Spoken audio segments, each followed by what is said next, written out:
The wild Mustang's hooves thundered across the open prairie like rolling thunder, and Olivia Lancaster had exactly 3 seconds to realize she had made a catastrophic mistake before the animal's shoulder slammed into her ribs and sent her flying through the air like a rag doll.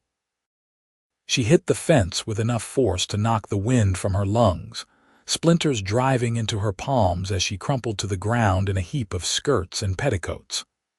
Pain exploded across her back, and the world spun sickeningly as she struggled to draw breath, her vision swimming with stars.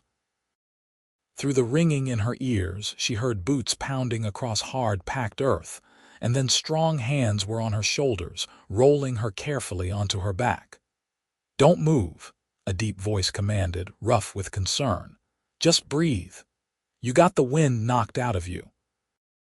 Olivia gasped like a fish out of water, her lungs refusing to cooperate, panic flooding her veins. The man's face swam into focus above her, all sharp angles and sun-bronzed skin beneath the brim of a dusty hat. His eyes were the color of amber whiskey, filled with an intensity that made her forget for a moment that she could not breathe. "Easy now," he said, his hand moving to rest gently on her sternum. "Your lungs just forgot how to work for a minute. It will come back." And it did, suddenly and all at once, air rushing back into her chest in a painful, desperate gulp. She coughed and wheezed, tears streaming down her temples as she lay in the dirt of what she now realized was someone's ranch yard. "That's it," the man encouraged, his hand still warm through the fabric of her traveling dress. "Just keep breathing." "The horse," Olivia managed to croak once she had enough air to speak. "Still running," the man said, his jaw tightening as he glanced over his shoulder toward the open prairie. "That devil has been terrorizing this valley for 3 months now.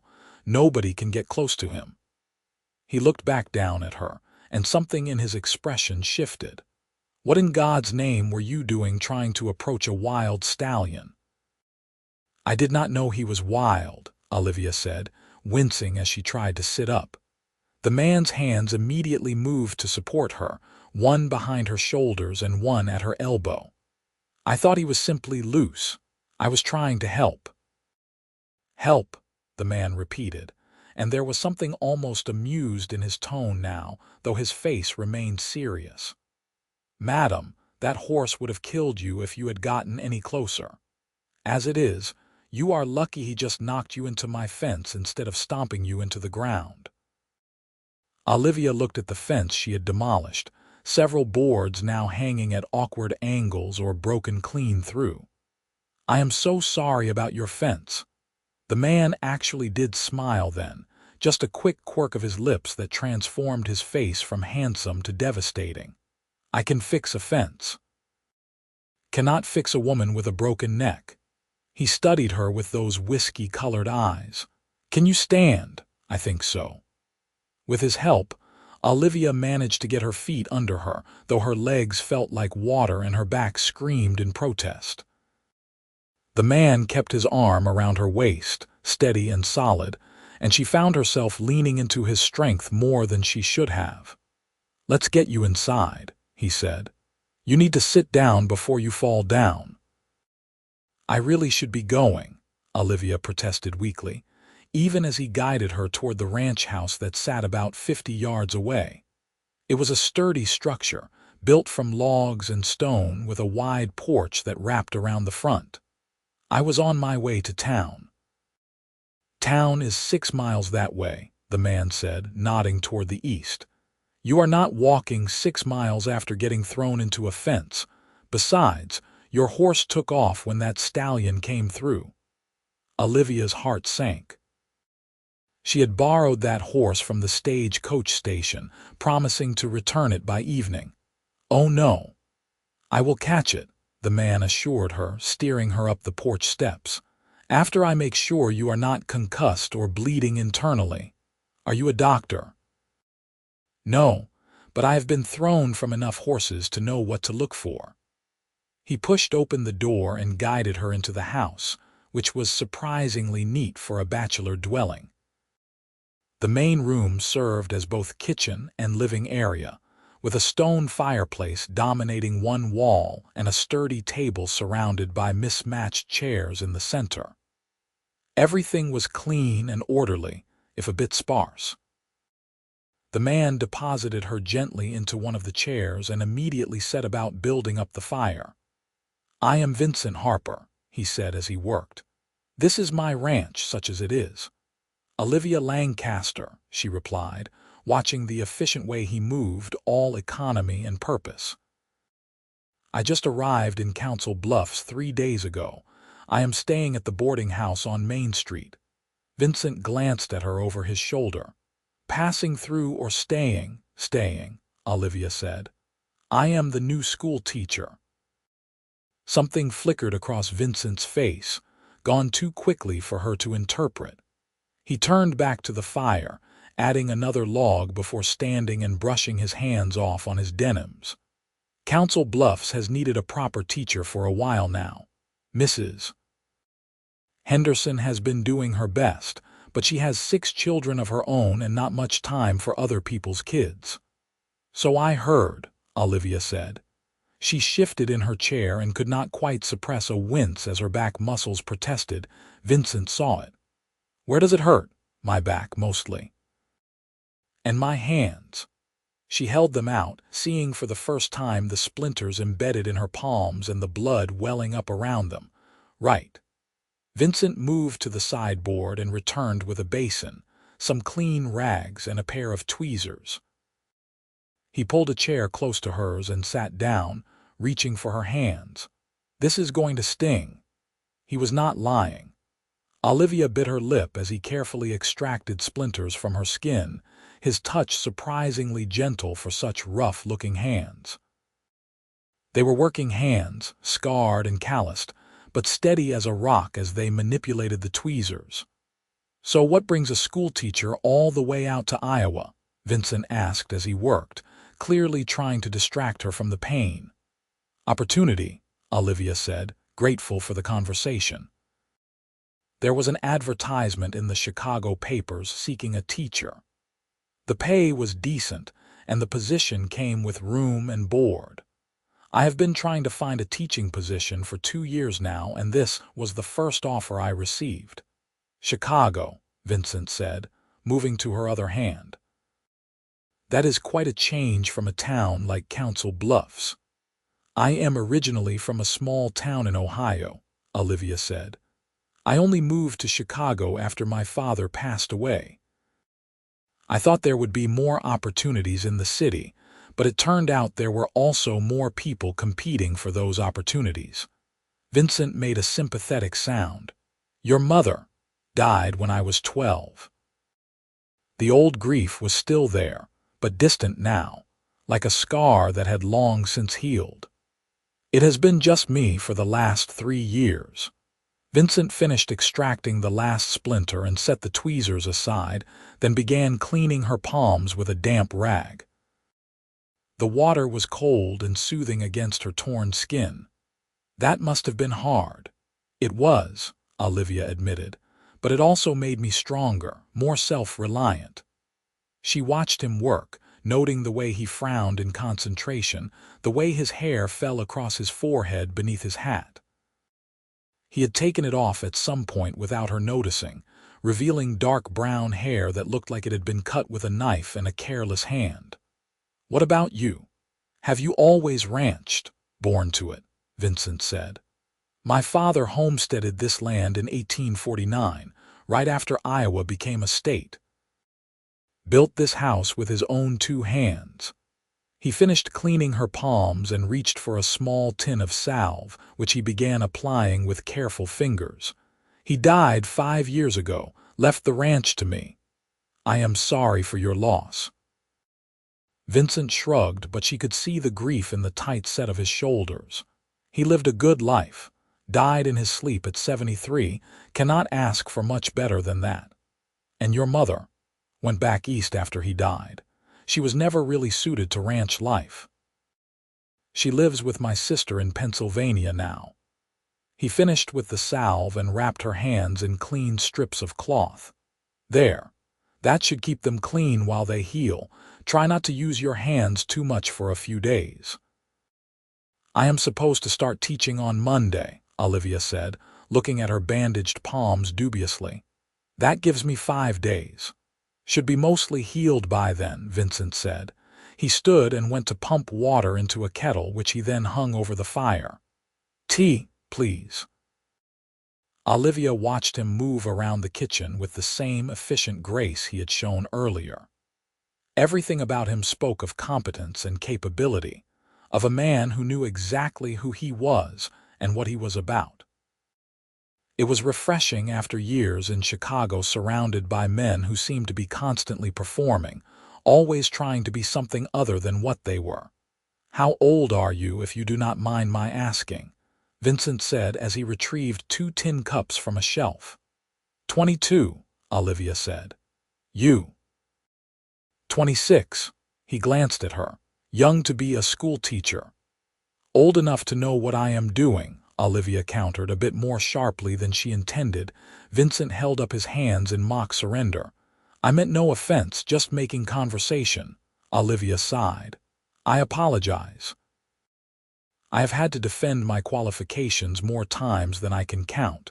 It gets exhausting. I imagine it does. Vincent leaned against the sideboard, crossing his arms over his chest. For what it is worth, I think the children will be lucky to have you. You do not even know if I am a good teacher. No, Vincent agreed.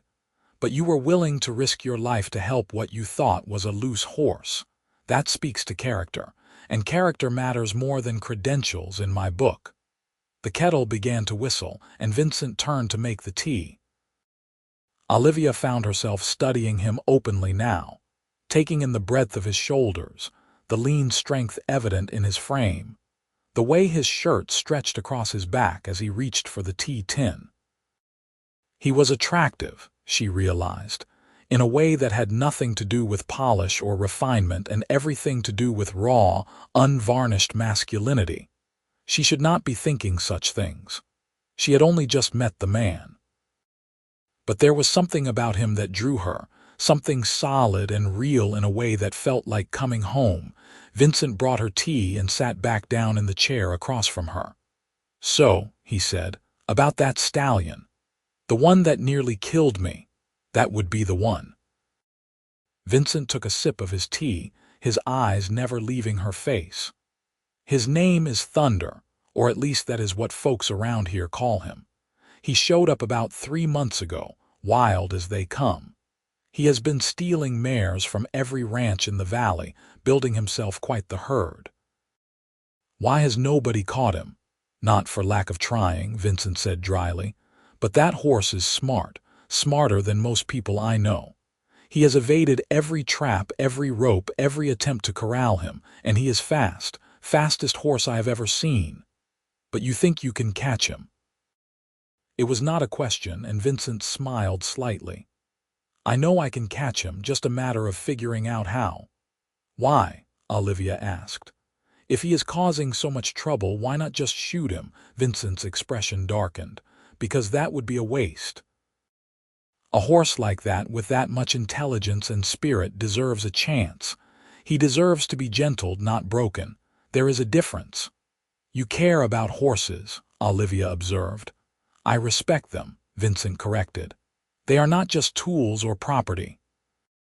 They are living creatures with their own thoughts and feelings. Treat them right, and they will give you everything they have. Treat them poorly, and you deserve whatever they do to you. Olivia found herself warming to him even more. She had known too many men who saw animals as nothing more than commodities, to be used and discarded at will. Vincent's philosophy was refreshingly different. They talked for another hour, about everything and nothing. Vincent told her about the ranch, about the challenges of working the land, about the satisfaction of watching something grow from seed to harvest.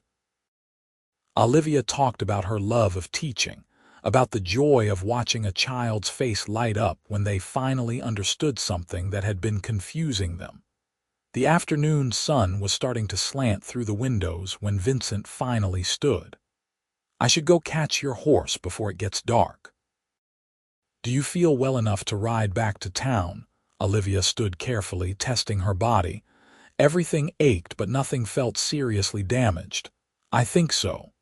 "Good, wait here. I will be back shortly." He was gone before she could protest, leaving her alone in his house. Olivia wandered to the window and watched him saddle a paint mare with quick, efficient movements. He swung up into the saddle with an ease that spoke of years in the saddle. And then he was gone, horse and rider moving as one across the prairie. Olivia turned back to the room, feeling strangely bereft. She told herself it was just the aftermath of the accident, the way fear and adrenaline could leave a person feeling hollow and vulnerable. It had nothing to do with the way Vincent's eyes crinkled at the corners when he smiled, or the way his hands had been so gentle on her torn palms, or the way he had spoken about horses with such obvious respect and affection. Nothing at all. Vincent found Olivia's borrowed horse grazing peacefully about 2 miles from the ranch, apparently having decided that running from wild stallions was hard work and grass was more important. He caught it easily and led it back, arriving at the ranch just as the sun was starting to paint the sky in shades of orange and gold.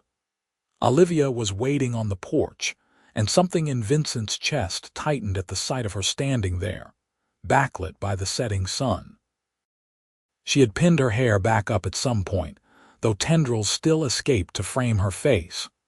Her dress was dusty and torn in places, but she stood straight and tall, and there was something in her bearing that spoke of strength and determination. She was beautiful, he realized. Not in the delicate, porcelain doll way that seemed to be fashionable back east, but in a way that was real and vibrant and alive. She had fire in her, this woman who had tried to catch a wild stallion with her bare hands.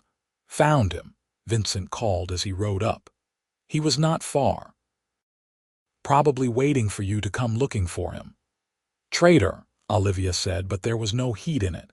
She came down the steps carefully, moving like everything hurt, and Vincent dismounted to help her up. "Here," he said, offering his cupped hands as a step. "Use my shoulder to balance." Olivia hesitated, then put her bandaged hand on his shoulder and her booted foot in his hands. Vincent boosted her up into the saddle, trying not to notice the way she felt against him, all curves and warmth, and the faint scent of lavender soap. Once she was settled, he swung back up onto his own horse. "I will ride with you into town. Make sure you get there safely." "That is not necessary," Olivia protested. "Maybe not," Vincent agreed, "but I am doing it anyway. That stallion is still out there, and I would not put it past him to come back around." They rode in comfortable silence for a while, the horses picking their way carefully across the prairie. The land was beautiful in the fading light, all rolling hills and tall grass rippling in the evening breeze. In the distance, Vincent could see the smoke from Council Bluff's chimneys rising into the sky. "This is beautiful country," Olivia said softly, echoing his thoughts. "It is," Vincent agreed. "Hard country but beautiful. Takes a certain kind of person to make a life out here." "What kind of person?" Vincent considered the question. "Someone who is not afraid of hard work, someone who can find beauty in simple things. Someone who understands that the land will give you what you need, but only if you are willing to work for it." "You make it sound almost romantic." "Nothing romantic about calving season or spring floods or prairie fires," Vincent said dryly, "but there is satisfaction in it. In knowing that you built something with your own 2 hands, that you are part of something bigger than yourself." They crested a hill and Council Bluffs spread out before them, nestled in a bend of the Missouri River. It was not a large town, maybe 500 people if you counted the outlying farms, but it was thriving. Vincent could see the church steeple, the general store, the saloon, the boarding house where Olivia was staying. "There it is," he said. "Civilization." "Such as it is," Olivia said, but she was smiling. They rode down into town, attracting a few curious looks from the people they passed. Vincent tipped his hat to Mrs. Henderson, who was sweeping her porch, and nodded to Tom Bailey, the blacksmith, who was closing up his shop for the evening. The boarding house was on the far end of Main Street, a two-story structure with a neat yard and lace curtains in the windows. Mrs. Gilbert, who ran it, was known for keeping a clean house and serving decent food, though her rules were strict and she tolerated no nonsense. Vincent helped Olivia down from her horse, his hands spanning her waist as he lowered her gently to the ground. For a moment, they stood close together, close enough that he could see the flecks of green in her hazel eyes, close enough that he could feel the warmth of her breath on his cheek. "Thank you," Olivia said softly, "for everything, for helping me, for tending my hands, for bringing me home." "It was my pleasure," Vincent said and meant it. "Try to stay away from wild horses for a while, all right?" Olivia laughed, the sound bright and clear in the evening air. "I will do my best." She stepped back, and Vincent felt the loss of her warmth like a physical thing. He watched as she turned and walked toward the boarding house, moving carefully but with her head held high. At the door, she paused and looked back at him, lifting one bandaged hand in farewell. Vincent raised his own hand in response, then turned his horse and rode back out of town. But his mind was not on the ranch or the chores that awaited him. It was on a woman with hazel eyes and a stubborn streak a mile wide, a woman who had crashed into his life as unexpectedly and violently as a summer storm. And like a storm, he had a feeling she was going to change everything. The next morning dawned clear and bright, and Vincent was up before the sun as always. He went through his morning routine mechanically, feeding the horses and chickens, checking the fences, hauling water from the well. But his mind kept drifting back to Olivia Lancaster, to the way she had looked standing on his porch in the golden light, to the quiet strength he had seen in her. He told himself it was just concern for a neighbor, nothing more. She had been hurt on his property after all.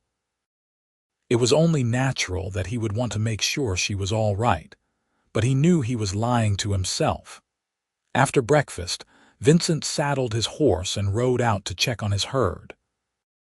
He had about 30 head of cattle scattered across his grazing land, plus a dozen horses in various stages of training. It was not a large operation, but it was his, built from nothing with his own sweat and blood. He was riding along the western fence line when he saw the tracks. Horse tracks, unshod, larger than any domestic horse had a right to be. Thunder had been here, and recently, Vincent followed the tracks, curiosity overriding common sense. They led him to a small box canyon about 3 miles from his ranch, hidden behind a screen of cottonwood trees. And there, grazing peacefully in the morning sun, was Thunder. The stallion was magnificent. Easily 16 hands high, with a coat the color of smoke and a mane and tail that flowed like black silk. His head was elegantly shaped, his legs long and powerful, his chest deep and broad. He was everything a horse should be, wild and free and utterly untamed. Vincent sat on his horse at the mouth of the canyon and just watched. Thunder knew he was there. The stallion's ears swiveled toward him, and he lifted his head to stare with dark, intelligent eyes. But he did not run. He simply stood there, regarding Vincent with what could only be described as curiosity. "You are something else," Vincent said softly, knowing the horse was too far away to hear but needing to say it anyway. "I can see why nobody has caught you yet." Thunder snorted and pawed the ground, then wheeled and galloped to the far end of the canyon, his hooves throwing up clods of dirt. He stopped at the end, spun around and charged back, performing what looked like a display of sheer exuberance and power. Vincent watched with a horseman's appreciation. The stallion moved like water, like smoke, like nothing Vincent had ever seen. There was no wasted motion, no awkwardness, just pure, flowing grace. An idea began to form in Vincent's mind. A crazy idea, probably a stupid idea, but an idea nonetheless. What if he did not try to trap Thunder? What if instead he tried to earn the stallion's trust? It would take time. Weeks, maybe months, but Vincent had time, and he had something else too, patience. He turned his horse and rode back to the ranch, the idea taking root and growing. He would need supplies. Grain, apples, anything that might tempt a wild horse. He would need to visit that canyon every day, let Thunder get used to his presence. Slowly, carefully, he would narrow the distance between them. And maybe, just maybe, he would succeed where everyone else had failed. The thought of succeeding where others had failed made him think of Olivia again, of the way she had stood up and walked away from the boarding house despite being hurt and exhausted. She had that same quality Thunder had, that same wildness and spirit. She would not be easily caught either. Not that he was trying to catch her, Vincent reminded himself sternly. She was the new schoolteacher. He was a rancher. Their paths had crossed by accident, nothing more, but even as he thought it, he knew he would find a reason to see her again. Soon.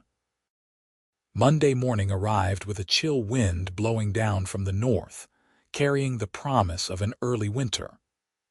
Olivia stood in front of the schoolhouse, a small building on the edge of town that served as both classroom and community meeting hall, and tried not to let her nerves show.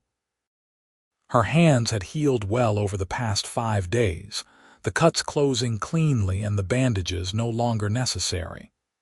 Her back still ached if she moved wrong, but it was manageable.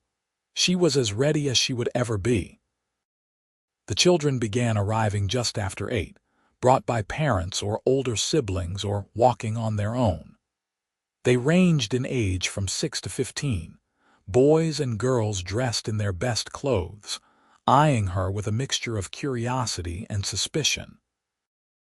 Olivia greeted each one by name, having spent the weekend memorizing the roster Mrs. Gilbert had provided. There was Emma Henderson, age 8, with red pigtails and freckles. Her brother James, age 12, tall and gangly. The Crawford twins, Sarah and Samuel, age 10, identical except for the ribbons Sarah wore in her blonde hair. Young Thomas Bailey, the blacksmith's son, age 6, who clutched his lunch pail like a shield, and more, so many more. By the time she called the class to order, there were 23 children seated on the rough benches, all watching her with wide eyes. "Good morning," Olivia said, projecting confidence she did not quite feel. "My name is Miss Lancaster, and I am very pleased to meet all of you. This year we are going to learn many things. We will learn to read and write and cipher. We will learn about history and geography and science. But most importantly, we will learn to think for ourselves, to question, to explore." Emma Henderson raised her hand tentatively. "Madam." "Are you the lady who got thrown by Thunder?" A ripple of whispers ran through the classroom. Olivia suppressed a sigh. Of course word had gotten around. This was a small town. Everyone knew everything about everyone. "I am," she said evenly. "I made the mistake of approaching a wild horse, and I paid the price for my ignorance. But I learned from it, and I am grateful that I was not more seriously hurt. Does anyone know why it is dangerous to approach a wild horse?" Several hands shot up. Olivia called on James Henderson, who stood and cleared his throat importantly. "Wild horses are unpredictable, madam. They are flight animals, which means they run first and think later. If you corner them or scare them, they will fight, and they can kill a person with their hooves or teeth." "Excellent answer, James," Olivia said. "That is exactly right. And this illustrates an important point. Knowledge is power. If I had known what James just told us, I would never have approached Thunder. I would have stayed back and found someone with experience to help. Does everyone understand?" Nods all around. Olivia smiled. "Good. Now let us begin with reading. I want to assess where each of you is, so we can make sure everyone is being challenged appropriately." The day flew by. The children were bright and eager, if somewhat undisciplined from months without a proper teacher. Olivia found herself enjoying the work, the challenge of managing so many different ages and skill levels at once. By the time she dismissed them at 3, she was exhausted but satisfied. She was cleaning the blackboard when she heard boots on the wooden steps outside. She turned to see Vincent Harper filling the doorway, hat in hand, looking uncertain in a way that was endearing.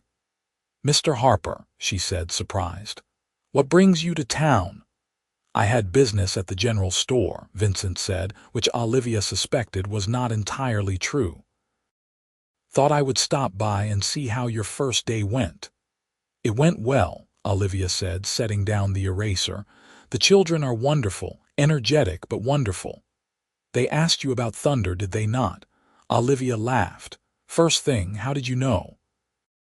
"Because this is Council Bluffs," Vincent said dryly.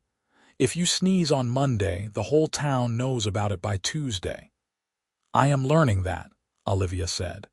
She studied him, noting the way he shifted his weight from foot to foot, the way his fingers worried the brim of his hat. He was nervous, she realized.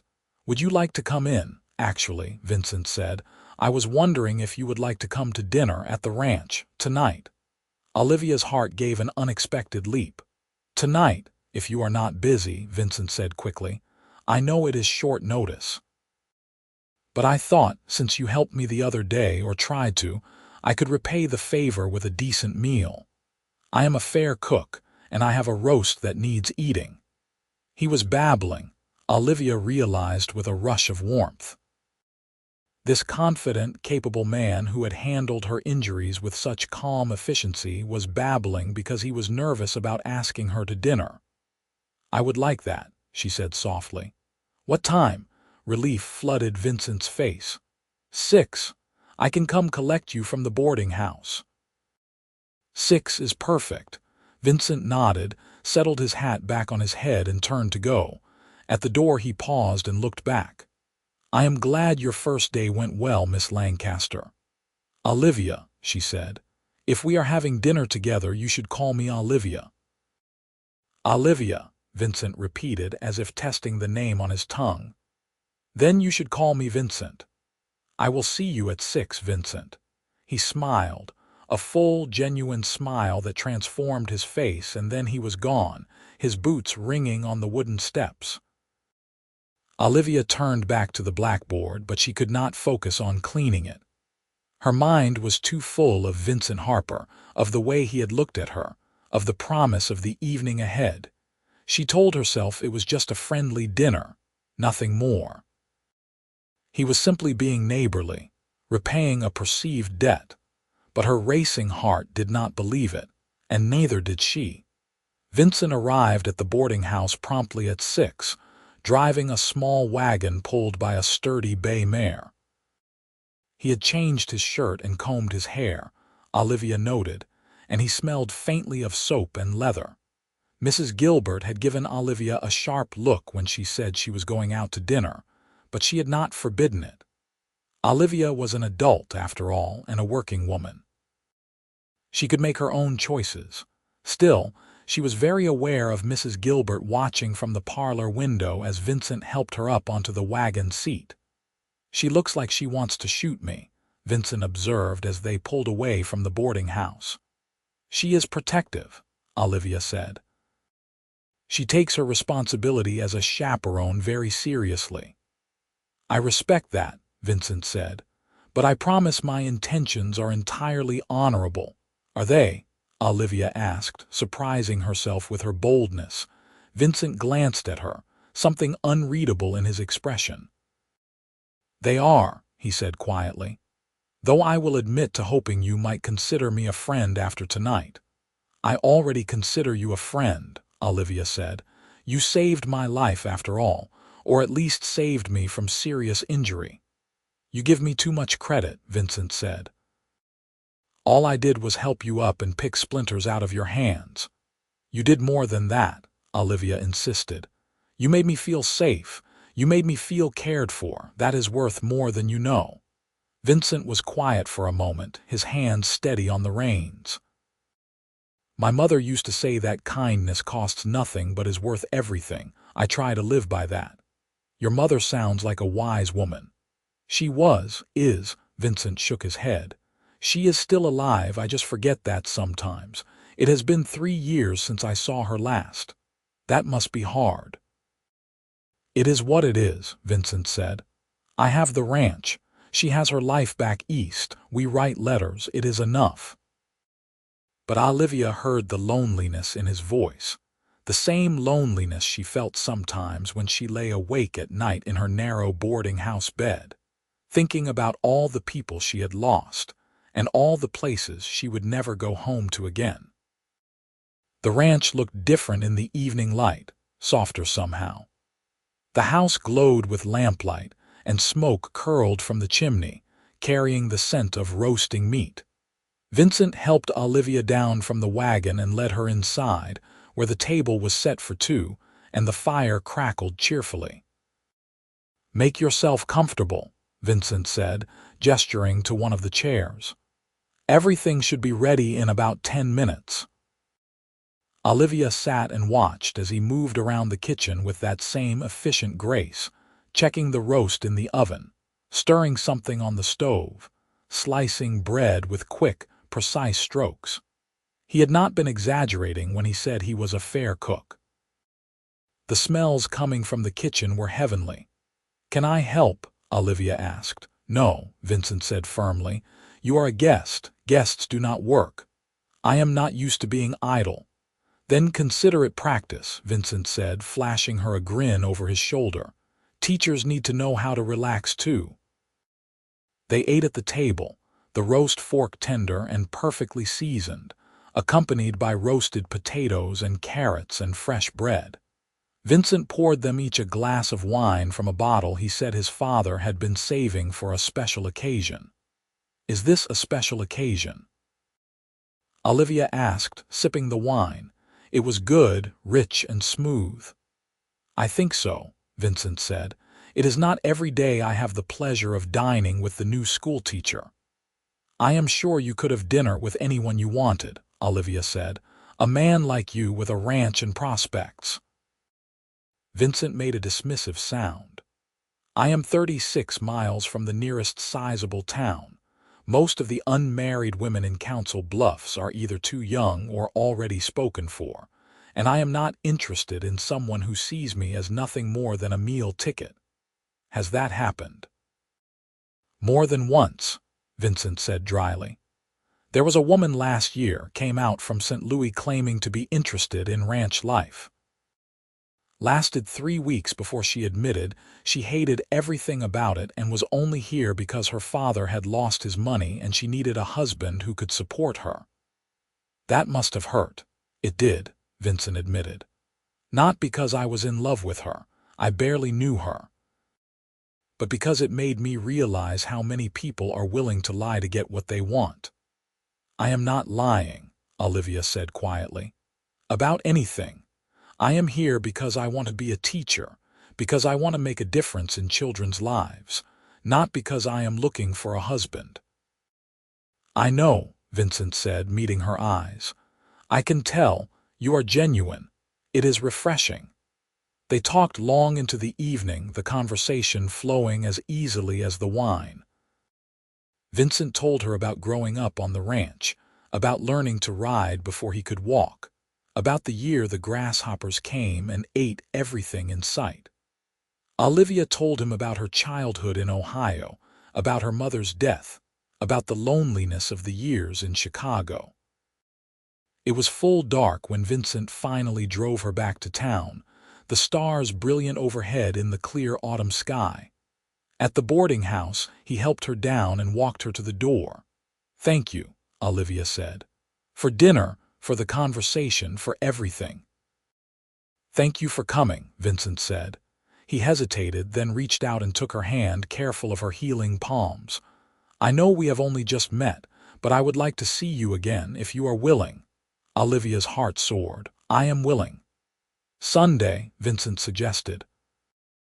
"I could take you on a picnic, show you some of the prettier parts of the valley." "I would like that very much." Vincent lifted her hand and pressed a kiss to her knuckles, his lips warm against her skin. "Until Sunday then, Olivia." "Until Sunday, Vincent."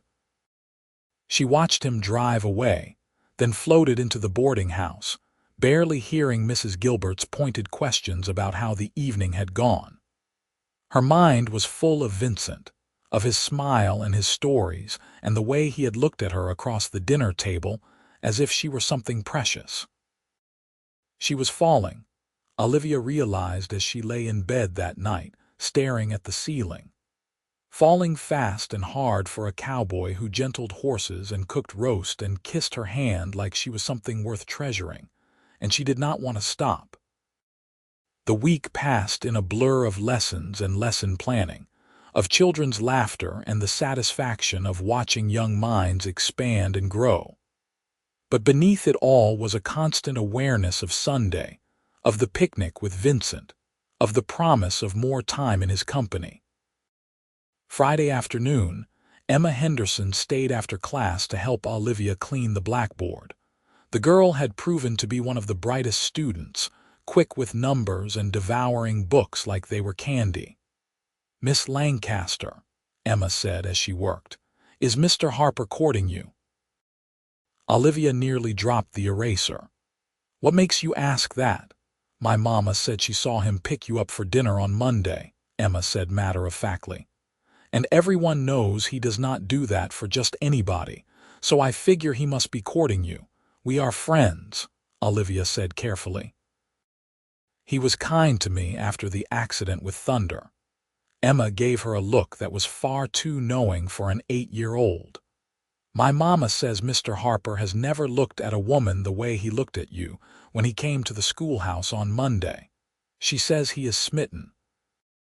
"Smitten," Olivia repeated, trying not to smile. "It means he likes you," Emma explained helpfully. "I know what it means," Olivia said, "and even if it were true, it would not be appropriate to discuss it with my students." "But it is true, is it not?" Emma pressed. "You like him too." "I can tell," Olivia sighed. There was no point in denying it. In a town this size, everyone would know soon enough anyway. "Perhaps," she admitted. "But that is private, Emma, between Mr. Harper and myself." "I think it is romantic," Emma sighed. "You got hurt and he rescued you, just like in the stories." "Life is not a story," Olivia said gently. "It is more complicated than that." But even as she said it, she wondered if Emma might be right. Because it certainly felt like a story, the way her heart raced whenever she thought of Vincent, the way the world seemed brighter and more vivid than it had just a week ago. Sunday dawned clear and cool, perfect weather for a picnic. Vincent arrived at the boarding house at noon, driving the same wagon as before but with the bed lined with blankets and pillows. He had packed a basket with cold chicken, fresh bread, cheese, apples, and a bottle of cider, Mrs. Gilbert watched them leave with a disapproving frown, but she did not try to stop them. Olivia was beginning to suspect that the older woman's disapproval was more for show than anything else. After all, Vincent Harper was exactly the sort of stable, respectable man any guardian would want for their charge. They drove north out of town, following the river road for a few miles before turning onto a track that led up into the bluffs. The land here was more rugged, cut through with ravines and dotted with groves of oak and cottonwood. Vincent pointed out landmarks as they went, telling her the names of the creeks and hills, showing her where his land bordered his neighbors. "The Johnsons are to the east," he said, indicating a farmhouse in the distance. "Good people. They have been here almost as long as my family. The Crawfords are west, you have met their children, and to the north is open grazing land, mostly used by the ranchers who run cattle up from Kansas. It must be nice, Olivia said, knowing your neighbors, being part of a community. It is, Vincent agreed, though it can also be stifling sometimes. Everyone knows everyone's business. There is no such thing as privacy. I am learning that, Olivia said dryly, thinking of Emma Henderson's pointed questions. Vincent laughed. Let me guess, the children have decided I am courting you. Something like that. Well, Vincent said, his eyes crinkling at the corners, they would not be wrong. Olivia's breath caught. Vincent. I know we have only known each other a week, Vincent said quickly. And I know I should probably wait longer before saying anything, but I am not a man who believes in playing games. I like you, Olivia. I like the way you think, the way you talk, the way you refuse to let a little thing like being thrown into a fence keep you down. I would like to court you properly if you are willing. And if I am moving too fast, tell me, and I will slow down. Olivia looked at him, at this man who had crashed into her life as suddenly as she had crashed into his fence, and felt something settle into place inside her. You are not moving too fast, she said softly. I like you too, Vincent, very much. The smile that spread across Vincent's face was like the sun coming out from behind clouds. He reached over and took her hand, threading his fingers through hers. Good, he said simply. They drove in comfortable silence for a while, hands clasped, until Vincent pulled the wagon to a stop at the top of a bluff overlooking the river valley. The view was breathtaking. Below them, the Missouri River snaked through the landscape like a silver ribbon, and beyond it stretched miles of rolling prairie, golden in the autumn sun. This is beautiful, Olivia breathed. This is my favorite spot, Vincent said. I come here when I need to think, or when I need to remember why I love this land. They spread the blankets on the grass and unpacked the picnic basket. The food was simple but delicious, and Olivia realized she was ravenous. They ate and talked and laughed, the conversation ranging from the profound to the ridiculous. Tell me something nobody else knows about you, Vincent said as they lay back on the blankets, watching clouds drift across the blue sky. Olivia considered the question. I wanted to be a doctor, she said finally. When I was young, but women cannot go to medical school, or not easily anyway, so I became a teacher instead. Do you regret it? No, Olivia said. I think I am doing exactly what I am supposed to be doing. But sometimes I wonder what it would have been like to have that option. The world is changing, Vincent said. Slowly but changing. Maybe someday women will be able to become doctors without it being a scandal. Maybe, Olivia said. What about you? What is something nobody else knows? Vincent was quiet for a long moment. I am lonely, he said finally. Not all the time. But sometimes, especially at night, the silence in that house is so loud it hurts. I miss having someone to talk to, someone to share things with. Olivia turned her head to look at him. His profile was sharp against the sky, his expression distant. Without thinking, she reached over and took his hand. You do not have to be lonely anymore, she said softly. Vincent turned to look at her, and the intensity in his eyes made her breath catch. Olivia, he said, and then he was leaning toward her, his hand coming up to cup her cheek. The kiss was soft and sweet, tentative at first but growing more confident as Olivia responded.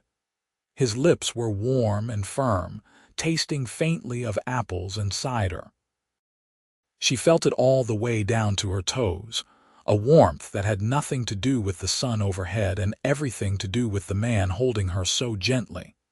When they finally broke apart, they were both breathing hard. Vincent rested his forehead against hers, his thumb stroking her cheek. I have been wanting to do that since the moment I saw you standing on my porch, he admitted. You should have, Olivia said, and kissed him again. They stayed on the bluff until the sun began to set, talking and kissing and simply being together. It felt natural, right, as if they had known each other for years instead of days. Olivia had never believed in love at first sight, had always thought it was something invented by poets and romantics. But this, whatever this was, felt like something equally powerful and just as inexplicable. As Vincent drove her back to town in the gathering dusk, his arm around her shoulders and her head resting against him, Olivia allowed herself to hope. To imagine a future that included this man, this place, this life. It was terrifying and exhilarating in equal measure. The courtship that followed was the talk of Council Bluffs. Vincent came to town twice a week, always with flowers or some small gift. He attended church on Sundays just to sit beside Olivia, enduring the not-so-subtle matchmaking attempts of the congregation with good humor. He helped her grade papers in the evenings, his presence a quiet comfort as they worked side by side at the boarding house dining table under Mrs. Gilbert's watchful eye. And every Sunday, weather permitting, they went on picnics or long walks or rides around the valley. Vincent showed her his ranch in detail, introducing her to each of his horses by name, explaining his plans for expansion. Olivia shared her dreams for the school, her hopes for her students, her vision of what education could be. They fit together, Olivia realized. Not in a way that erased their differences, but in a way that complemented them. Where she was impulsive, he was steady.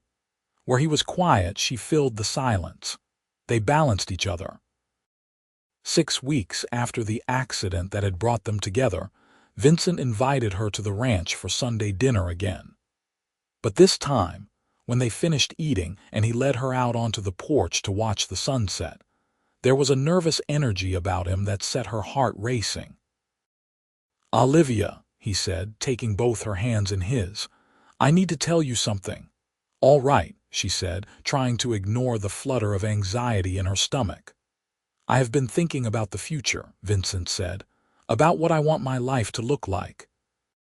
And every time I imagine it, you are there. I cannot picture a future that does not have you in it." Olivia's heart was pounding so hard she thought it might burst from her chest. "I know it has only been 6 weeks," Vincent continued. "I know people will say we are rushing. But I am 30 years old and I know my own mind. I know what I want." He took a breath.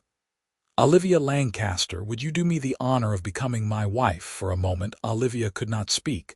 Joy welled up inside her, so intense it stole her breath. "Yes," she managed finally. "Yes, Vincent, I will marry you." Vincent let out a breath that was half laugh, half sob, and pulled her into his arms, holding her so tightly she could barely breathe. "Thank you," he whispered against her hair. "Thank you." He pulled back and reached into his pocket, producing a simple gold band set with a single small diamond. "It was my grandmother's," he said as he slipped it onto her finger. "My father gave it to my mother when they got engaged. She sent it to me when I wrote to tell her about you." "You told your mother about me." "I tell her everything," Vincent said. "She is very excited to meet you. She says any woman brave enough to try to catch thunder is brave enough to put up with me." Olivia laughed, tears streaming down her face, and kissed him. This kiss was different from the others, deeper and more passionate, full of promise and hope, and the certainty that they were making the right choice. When they finally broke apart, the sun had set and the stars were beginning to appear overhead.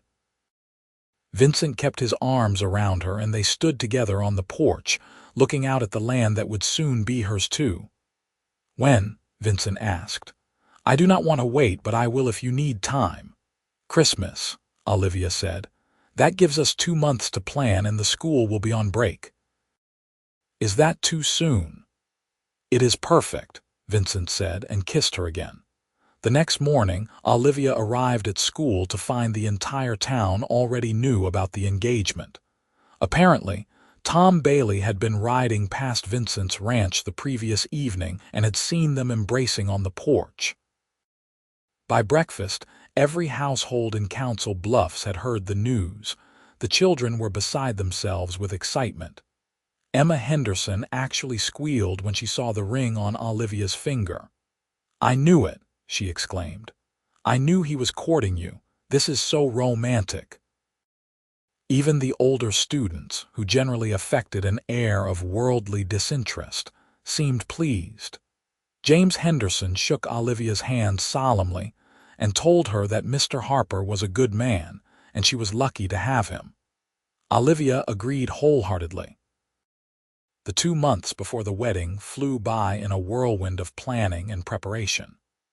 Olivia continued teaching, but her evenings and weekends were filled with dress fittings, meetings with the minister, discussions of where they would live and how to combine 2 households into one. Vincent's mother wrote long, warm letters full of advice and well wishes and promises to visit in the spring.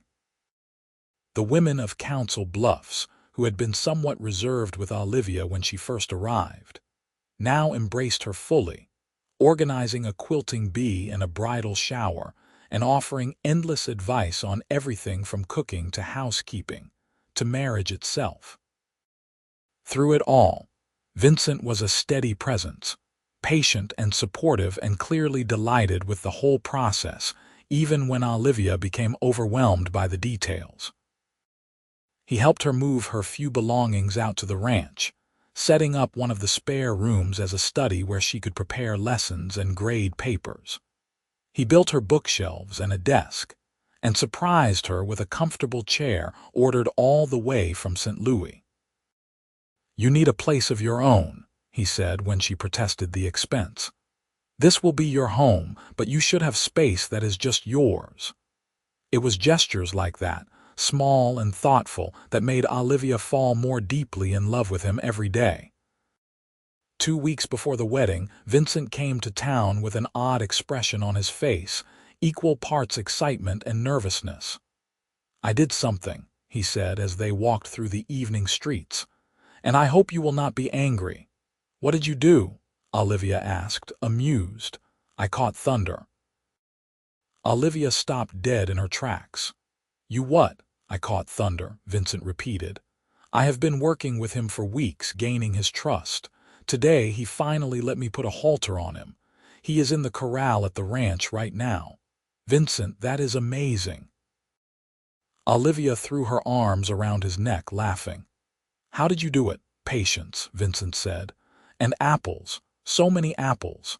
I have been visiting that canyon every day, just sitting there, letting him get used to me. Yesterday he ate an apple out of my hand.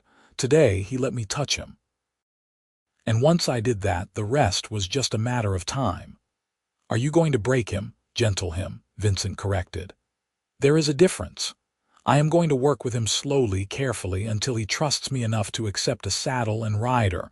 It could take months, maybe longer. But I think he is worth it." "Can I see him?" Olivia asked eagerly. "That is why I came to get you," Vincent said, his eyes twinkling. "I thought you might want to meet the horse that brought us together." They drove out to the ranch in the fading light, and Vincent led her to the corral where Thunder stood, magnificent and wild-eyed, watching them with obvious suspicion. The stallion was even more beautiful up close, his smoke-gray coat gleaming in the last rays of the sun. "He is incredible," Olivia breathed. "He is," Vincent agreed, "and he is ours. A wedding present to both of us." "Ours? I figure he owes us," Vincent said dryly. "If he had not thrown you into my fence, we never would have met. So the least he can do is stick around and let us enjoy looking at him." Olivia laughed and leaned into Vincent's side, his arm coming around her waist automatically. They stood together in the gathering darkness, watching Thunder pace the corral, and Olivia felt a sense of rightness settle over her. This was her life now. This man, this land, this wild stallion who had inadvertently changed everything, and she would not have it any other way. The wedding took place on December 24th, in the small church at the center of Council Bluffs. The building was packed with well-wishers, every pew filled with people who had come to celebrate the union of the schoolteacher and the rancher. Olivia wore a dress of ivory silk, simple but elegant, with lace at the collar and cuffs. Her hair was pinned up with flowers, and she carried a small bouquet of winter greenery and dried roses. She felt beautiful and terrified and more certain than she had ever been of anything in her life. Vincent stood at the front of the church in a new suit, his hair neatly combed, his eyes fixed on the door as he waited for her to appear. When she finally stepped into view on the arm of Tom Bailey, who had agreed to give her away, Vincent's face transformed with such open joy that Olivia felt tears prick her eyes. The ceremony was brief, but heartfelt. They exchanged vows and rings, promising to love and honor and cherish each other for as long as they both lived. When the minister finally pronounced them husband and wife, Vincent kissed her with such tenderness that Olivia forgot there was anyone else in the room. The reception was held in the church hall, with food and music and dancing. Olivia was passed from one partner to another, waltzing with Tom Bailey and Mr. Johnson, and even young James Henderson, who was nearly as tall as she was now. But her favorite dance was the last one, when Vincent took her in his arms and held her close as they swayed to a song the fiddler played just for them. "Happy," Vincent murmured against her ear. "Happier than I ever thought possible," Olivia replied honestly. They stayed until the last guest left, helping to clean up and pack away the leftover food. Then Vincent lifted Olivia up onto the wagon seat, climbed up beside her, and drove them home through the cold December night. Home. The word had never sounded sweeter. At the ranch, Vincent carried her over the threshold despite her laughing protests, and set her down gently in the middle of the main room.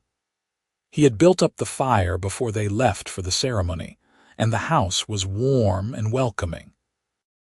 "I have something for you," Vincent said, reaching into his pocket. He pulled out a small wrapped package and handed it to her. Olivia unwrapped it carefully, revealing a leather-bound journal with her initials embossed on the cover. "Vincent, it is beautiful."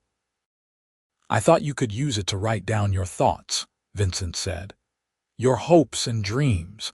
Maybe someday our children will read it and know what their mother was thinking when she first came to Iowa. Our children." The words sent a thrill through Olivia. "Thank you," she whispered and kissed him. The kiss deepened, growing more urgent, and Vincent swept her into his arms again, carrying her toward the bedroom. The door closed behind them, shutting out the world, leaving only the two of them and the promise of the life they would build together. The first months of marriage were an adjustment, as all marriages are. Olivia continued teaching through the winter, rising early to make breakfast and pack lunches before walking into town through snow and ice. Vincent worked the ranch, tending to the animals and repairing equipment, and slowly, patiently working with Thunder. The stallion was proving to be as intelligent as Vincent had claimed. By February, he would accept a saddle. By March, he allowed Vincent to mount. By April, they were riding together around the corral, Thunder's wild spirit not broken but channeled, transformed into something new and extraordinary. Olivia loved watching them work together, loved seeing the bond that was forming between man and horse. It reminded her of her relationship with Vincent, the way they had started as strangers and become partners, each learning to trust and rely on the other. In May, Olivia discovered she was pregnant. She told Vincent over dinner, watching nervously as the news sank in. For a moment he just stared at her, his expression unreadable. Then he whooped, swept her up out of her chair, and spun her around the kitchen. "A baby," he kept saying, wonder in his voice. "We are going to have a baby." "Are you happy?" Olivia asked, though the answer was obvious. Happy does not even begin to cover it, Vincent said, setting her down carefully as if she might break. You have given me everything, Olivia. A home, a family, a future. I could not ask for anything more. But Olivia could see the shadow in his eyes, the worry he was trying to hide. What is wrong? She asked gently. My mother died in childbirth, Vincent admitted.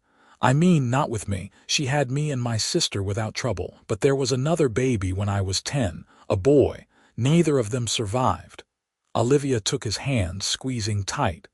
I am strong, she said firmly. And I will have the best care. Dr. Morrison has delivered dozens of babies. I will be fine, Vincent. We will all be fine. Vincent nodded, but Olivia could see the fear lingering in his eyes. She would prove him wrong, she vowed. She would give him the family he deserved, the family they both wanted. The pregnancy was not easy. Olivia was sick for the first 3 months, barely able to keep food down. Vincent hovered anxiously, bringing her tea and crackers, rubbing her back when the nausea got too bad. As the sickness faded, exhaustion took its place. Olivia finished out the school year, but barely. By June, she was ready to spend the summer resting and preparing for the baby. The women of Council Bluffs rallied around her, bringing food and advice and baby clothes. Mrs. Johnson hosted a baby shower in July, and Olivia found herself surrounded by more love and support than she had known since her mother died. Vincent's mother arrived in August, traveling all the way from Pennsylvania to be there for the birth. Catherine Harper was a small, energetic woman in her 60s, with Vincent's eyes and a warm, welcoming manner. She took one look at Olivia's swollen belly and pronounced her glowing. My son has done well for himself, she said, pulling Olivia into a gentle hug. I am so pleased to finally meet you. And I you, Olivia said. Vincent speaks of you often. The baby came in late September, on a cool autumn day much like the one when Olivia had first arrived in Iowa. The labor was long and difficult, and there were moments when Olivia understood Vincent's fear, moments when she wondered if she would survive to meet her child. But she did, and when Dr. Morrison finally placed the squalling, red-faced baby in her arms, Olivia felt a love so fierce and immediate it took her breath away. It is a boy, the doctor said, smiling. Vincent, who had been banished to the other room during the worst of the labor, came rushing in at the sound of the baby's cries. He stopped short when he saw Olivia holding their son, his face going through a series of emotions too fast to catalog. Come meet your son, Olivia said softly. Vincent crossed the room slowly, as if in a dream, and sat carefully on the edge of the bed. He looked down at the baby, at the tiny face and waving fists, and tears began streaming down his face. He is perfect, Vincent whispered. You are perfect. Thank you, Olivia, thank you. They named him William, after Vincent's father. William Vincent Harper, born September 28, 1857, weighing 7 pounds and 4 ounces. He had his father's dark hair and his mother's hazel eyes, and from the moment he entered the world, he made his presence known with lusty cries and an insatiable appetite. Catherine stayed for 2 months, helping Olivia navigate the overwhelming experience of new motherhood. She taught her how to nurse, how to soothe a crying baby, how to get through the exhaustion and frustration and moments of pure panic that came with being responsible for a tiny human life. You are doing wonderfully, Catherine assured her one evening as they sat together by the fire, William asleep in Olivia's arms. Motherhood is hard, but you are a natural. I do not feel natural, Olivia admitted. I feel terrified most of the time. That is natural too, Catherine said with a smile. The fear means you care. It means you understand the responsibility. That makes you a good mother. When Catherine finally left in November, Olivia cried as if losing her own mother all over again. But Catherine promised to return in the spring and to write often, and Olivia knew she meant it. Life settled into a new rhythm. Olivia did not return to teaching, at least not right away. Her days were consumed with caring for William, with the endless cycle of feeding and changing and soothing. But she did not mind. She had never known she could love someone as much as she loved her son, had never understood the depth of feeling that came with motherhood. Vincent was a devoted father, coming in from the ranch throughout the day to check on them, holding William while Olivia ate dinner, walking the floor with the baby in the middle of the night when sleep would not come. He sang lullabies in a surprisingly sweet voice, and told stories about the ranch and the horses and all the things they would do together when William was old enough. Thunder, now fully gentled, had become Vincent's constant companion. The stallion followed him around like a dog, and had proven to be everything Vincent had hoped: fast, intelligent, and loyal. Vincent rode him when checking the herds, and Thunder seemed to understand that he was working, moving the cattle with an efficiency that bordered on uncanny. "I told you he was special," Vincent said one evening as they watched Thunder graze in the pasture outside the house. "You were right," Olivia agreed. "About him, and about so many things." Vincent pulled her close, his arm around her shoulders. "I was right about you most of all." The years that followed were full and busy. William grew into a bright, active toddler, fearless and curious about everything. When he was 2, Olivia discovered she was pregnant again. This time, the pregnancy was easier, and in the spring of 1860, she gave birth to a daughter they named Catherine, after Vincent's mother. Catherine Harper the younger was a serious baby, studying the world with solemn dark eyes. She was calmer than William had been, content to sit and watch rather than constantly moving. Vincent doted on her, his little girl, carrying her around the ranch in a sling and talking to her about horses and crops and weather patterns as if she could understand every word. With 2 small children, returning to teaching was out of the question. But Olivia found she did not mind. She loved her life on the ranch, loved the rhythm of the seasons, the satisfaction of watching things grow. She kept a garden and learned to preserve food for the winter. She helped Vincent with the books and wrote long letters to his mother and her friends back in Chicago. And every evening, after the children were asleep, she and Vincent would sit together on the porch and watch the sun set over the prairie, talking about their day and making plans for the future. "We are lucky," Olivia said one night, her head resting on Vincent's shoulder. "We are," Vincent agreed. "Though I prefer to think we made our own luck. You could have gone anywhere after that stagecoach dropped you off, but you came here. You stayed. That was a choice." "The best choice I ever made," Olivia said. In 1863, when William was 6 and Catherine was 3, Olivia finally returned to teaching part-time. Mrs. Henderson had been struggling to manage the school alone and begged Olivia to come back for at least a few hours a week.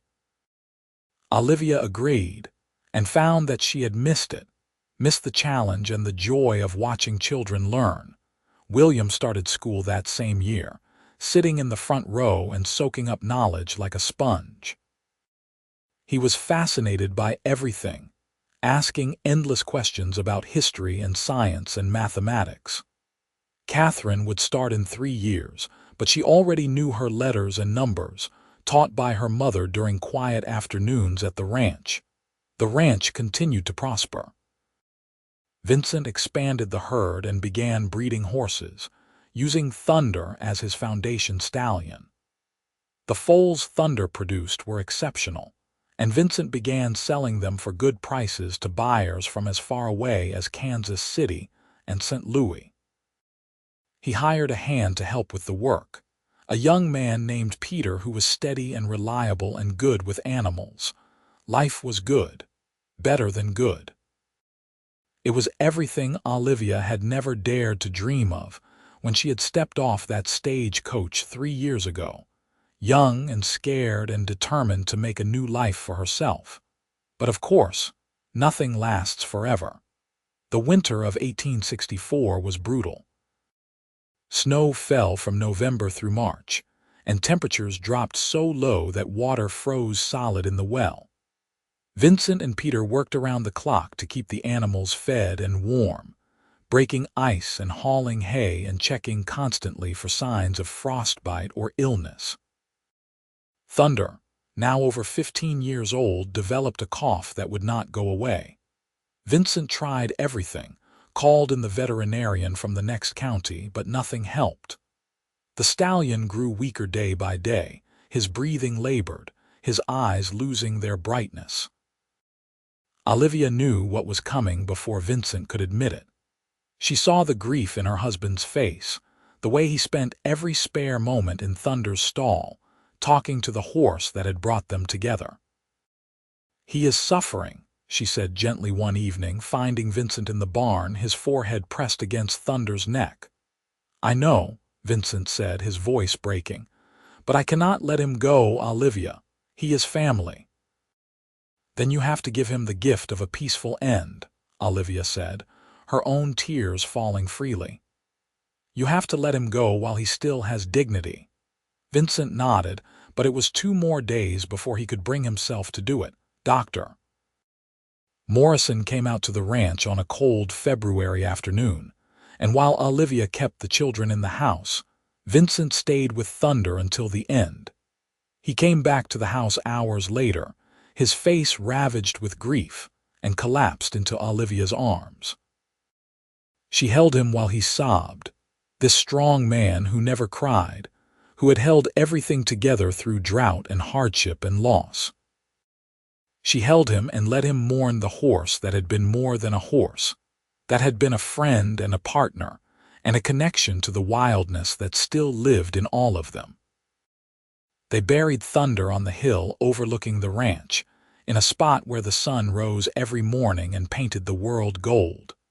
Vincent carved a marker from a piece of oak, simple but beautiful, with Thunder's name and the years of his life. "He gave us everything," Vincent said as they stood by the grave, the children solemn and quiet beside them. "He gave us each other, he gave us this family, we will never forget him." "Never," Olivia agreed and squeezed his hand. Life went on as it always does. The grief faded slowly, leaving behind memories and gratitude. Vincent continued breeding horses, and Thunder's line continued through his sons and daughters and grandchildren. Every foal born with that distinctive smoke-gray coat was a reminder of the stallion who had changed their lives.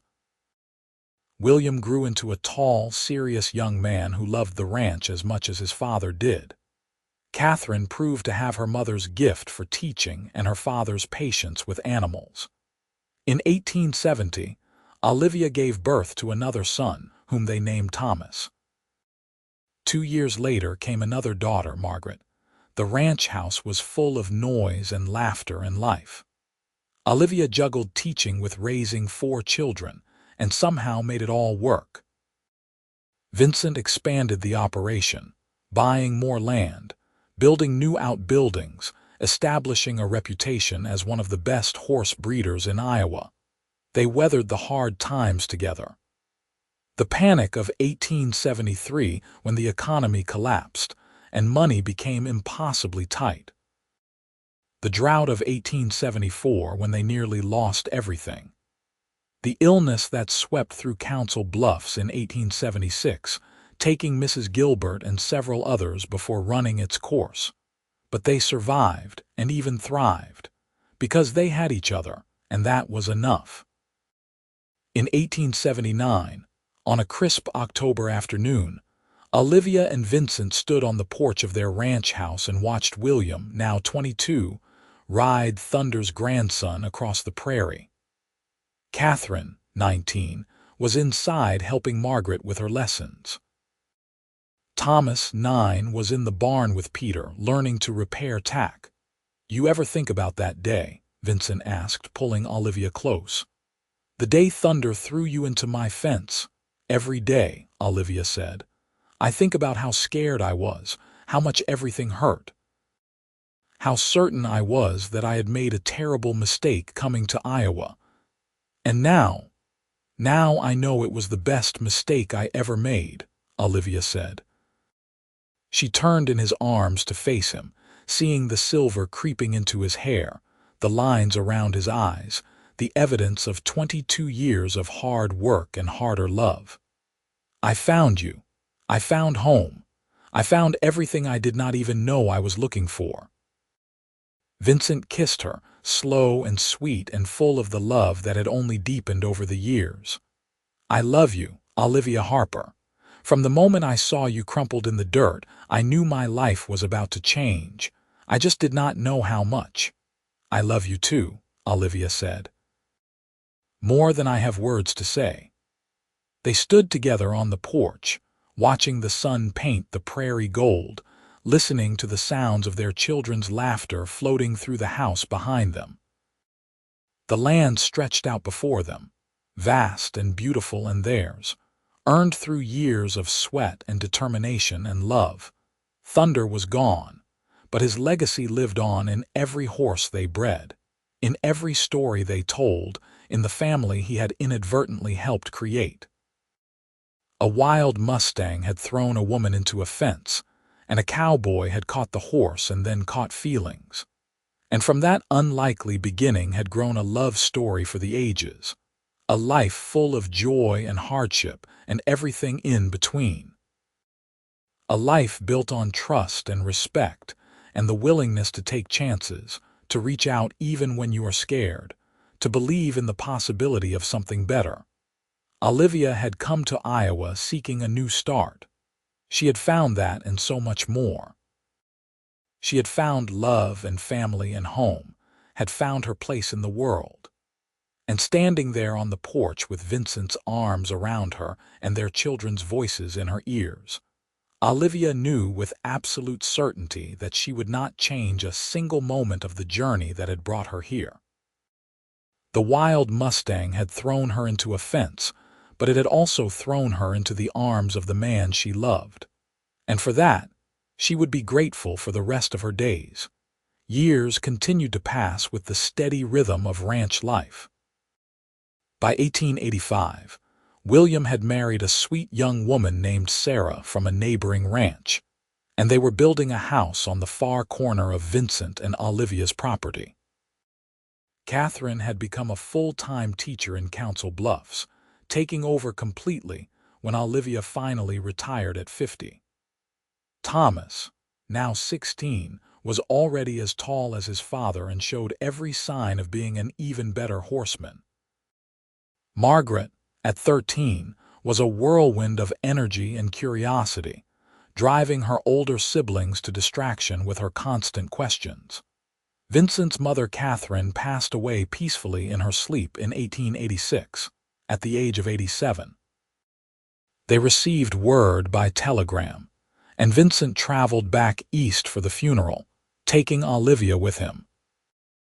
It was the first time they had left Iowa together in over 20 years, and while the trip was bittersweet, it was also good to see the places Vincent had come from, to meet his sister and her family, to understand where he had gotten his strength and determination. When they returned home, Vincent seemed lighter somehow, as if laying his mother to rest had also laid some old grief to rest. He threw himself back into the ranch work with renewed energy. And that spring he and William broke ground on a new barn, larger and more modern than the one Vincent's father had built 40 years before. In 1888, William and Sarah presented Olivia and Vincent with their first grandchild, a boy they named Vincent William Harper after his grandfather and father. Holding that tiny baby in her arms, seeing her son become a father, Olivia felt the circle complete. She was a grandmother now, part of a legacy that would continue long after she was gone. Life settled into a comfortable routine. Vincent was in his 60s now, still strong but moving a bit slower, his hair gone completely silver. Olivia's own hair had streaks of gray, and she wore glasses for reading, but she felt young in all the ways that mattered. They still walked together every evening, still talked for hours about everything and nothing, still fell asleep in each other's arms. The ranch was thriving. William had taken over most of the day-to-day operations, freeing Vincent to focus on the horse breeding program that had become his true passion. Thunder's bloodline was now famous throughout the Midwest, sought after by ranchers and cavalry officers, and anyone who valued intelligence and endurance in a horse. Council Bluffs had grown over the years, now boasting over 2,000 residents, a railroad depot, 3 churches, and numerous businesses. But it still retained the close-knit feeling of a small town, where everyone knew everyone and neighbors looked out for each other. In 1890, on a crisp autumn day much like the one when they had first met, Vincent took Olivia back to the place where Thunder had thrown her into his fence. The fence had been replaced years ago, but they both remembered exactly where it had happened. 33 years, Vincent said, looking at the spot. Sometimes it feels like yesterday, sometimes it feels like forever. Both, Olivia said, taking his hand. It feels like both. They walked up to the top of the bluff where they had picnicked on their first real outing together and stood looking out over the valley. The view had not changed, but they had. They were older now, grayer, slower. But the love between them had not diminished. If anything, it had grown stronger, tempered by years of facing life together. "If you could go back," Vincent said quietly, "knowing everything that was going to happen, all the hard times and the good times, would you still get on that stagecoach to Iowa?" Olivia did not even have to think about it. "Yes," she said firmly. 1,000 times yes. Every moment of pain, every moment of fear, every moment of uncertainty was worth it to have this life with you. Vincent turned to her and she saw tears in his eyes. "I love you, Olivia Harper. I have loved you from the moment I saw you in that dirt, and I will love you until the day I die. And beyond," Olivia added, standing on her toes to kiss him. "We will find each other again somewhere, I am sure of it." They stayed on the bluff until sunset, watching the light paint the prairie in shades of gold and orange and purple. Below them, they could see the ranch house, smoke rising from the chimney, lights beginning to glow in the windows. Their family was there, waiting for them. Their life was there, the life they had built together from nothing but hope and determination and love. As they walked back down the hill hand in hand, Olivia thought about everything that had led them to this moment. A wild Mustang, a broken fence, a chance encounter that had become something so much more. She thought about Thunder, long gone but never forgotten, his legacy living on in the horses that still bore his distinctive gray coat and fierce spirit. She thought about the choices she had made, the risks she had taken. Leaving Chicago, coming to Iowa, approaching what she thought was a loose horse, accepting Vincent's invitation to dinner, saying yes when he proposed after only 6 weeks. Any one of those choices could have led her down a different path, to a different life. But she had chosen this path, this life, this man. And it had been the right choice, the only choice that mattered. Inside the ranch house, their family was gathering for dinner. William and Sarah with their 3 children now, the youngest just 6 months old. Catherine, who had never married but seemed perfectly content with her teaching and her books. Thomas, courting the daughter of the town's new doctor. Margaret, already talking about going to college, determined to be one of the new generation of educated women. They all sat around the expanded dining table, 3 generations of Harpers, sharing food and stories and laughter. Vincent sat at the head of the table, Olivia at his right hand, and watched over the family they had created with pride and love shining in his eyes. After dinner, after the dishes were washed and the children put to bed and the house finally quiet, Olivia and Vincent sat together on the porch as they had done thousands of times before. The night was clear and cold, the stars brilliant overhead, and somewhere in the distance they could hear the horses moving in their pastures. "Happy?" Vincent asked, the question he had asked her so many times over the years. "Happier than I ever dreamed possible," Olivia answered, the same answer she always gave, because it was true. She was happy, deeply and completely happy, in a way that came from living a life of purpose and meaning, from loving and being loved, from building something that would last long after she was gone. The wild Mustang had thrown her into a fence, and the cowboy had caught the horse and then caught feelings. From that violent, unexpected beginning had grown a love story that spanned decades, that had weathered every storm and survived every hardship. A love story that had created a family, a legacy, a life worth living. As Olivia sat there in Vincent's arms, listening to his heartbeat steady and strong beneath her ear, she knew that this was what happiness looked like. Not perfection, not ease, but this. A good man's arms around her, a family sleeping safe in the house behind them, and a future stretching out before them full of promise and possibility. The Mustang had brought them together, but love had kept them together. And that love would continue, generation after generation, in the children and grandchildren and great-grandchildren, who would tell the story of how a wild horse, a broken fence, and two unlikely people had come together to create something beautiful and lasting. It was a good story, Olivia thought as sleep began to claim her. The kind of story people would tell for years to come, around fires and dinner tables, whenever someone asked about how great-grandma Olivia and great-grandpa Vincent had met.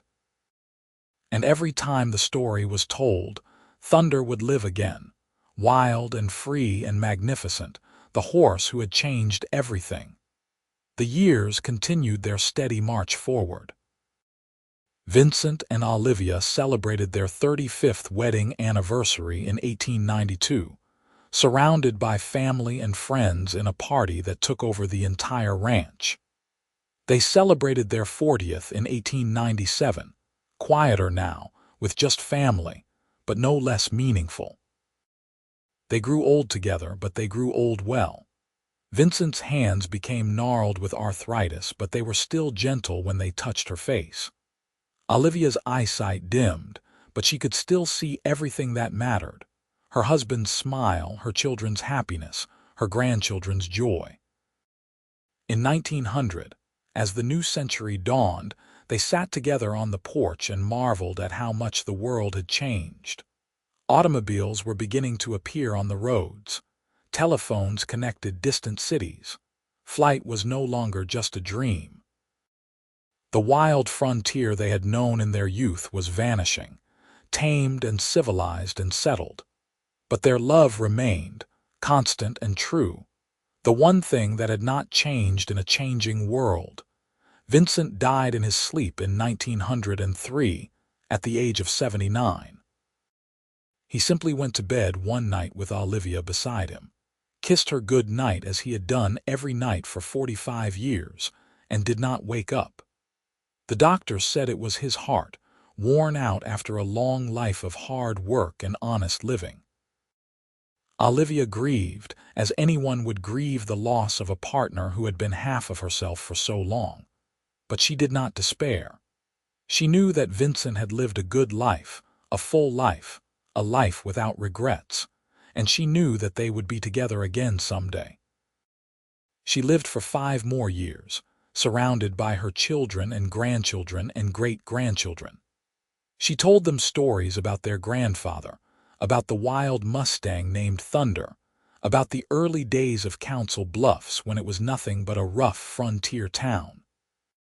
She told them about love and courage and taking chances, about being brave enough to reach for what you want even when you are scared. And on a warm September afternoon in 1908, exactly 50 years after the birth of her first child, Olivia Lancaster Harper passed away peacefully in her sleep, at the age of 78. They buried her next to Vincent, on the hill overlooking the ranch, not far from where Thunder's grave marker still stood. At the funeral, William spoke about his parents' love, about how they had built a life from nothing and created a legacy that would last for generations. Catherine Reed from the journal Vincent had given Olivia on their wedding night, pages filled with her mother's thoughts and dreams and observations about life on the prairie. Thomas, now a successful horse breeder in his own right, brought one of Thunder's great-great-great-grandsons, a magnificent gray stallion who stood quietly beside the grave as if he understood the significance of the moment.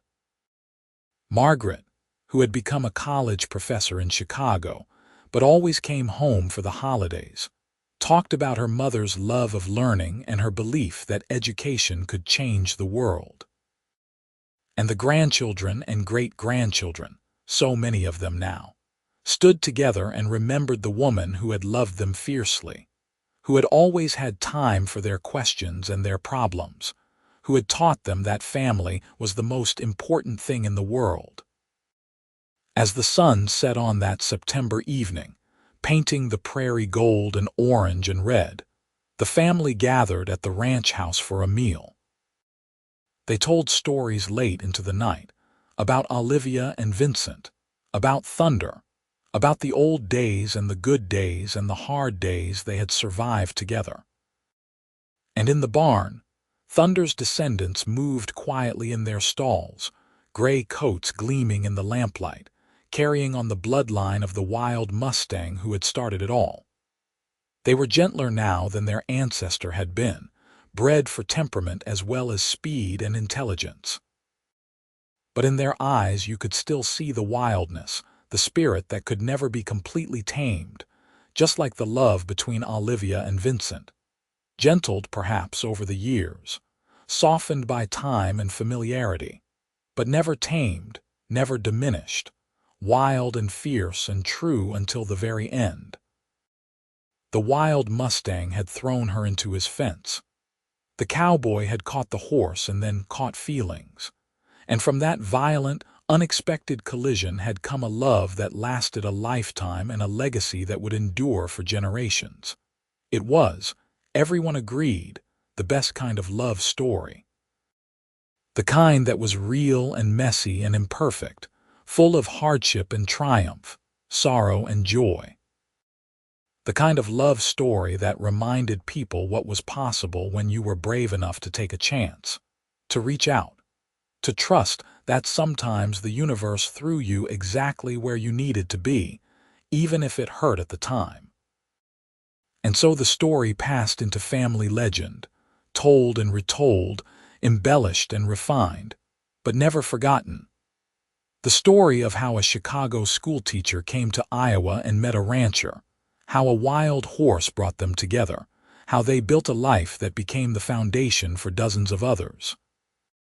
On the hill overlooking the ranch, 3 graves stood side by side. Thunder's simple marker, weathered now but still readable.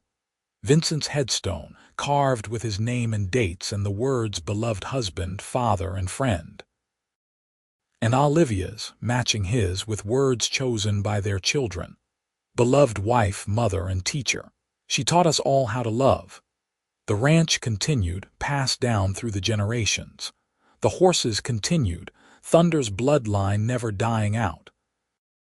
And the love continued, echoing through the years in every Harper who valued courage and kindness, in every child who learned that sometimes the best things in life come from the most unexpected places.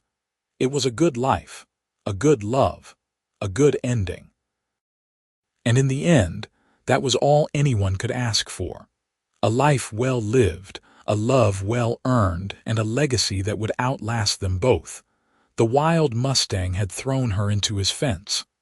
The cowboy had caught the horse and then caught feelings. And together, they had caught hold of something far more valuable than either of them had ever imagined. A love that would last forever, a family that would carry their names and their stories forward into the future, and a piece of the wild prairie that would always be theirs. It was enough. More than enough. It was everything,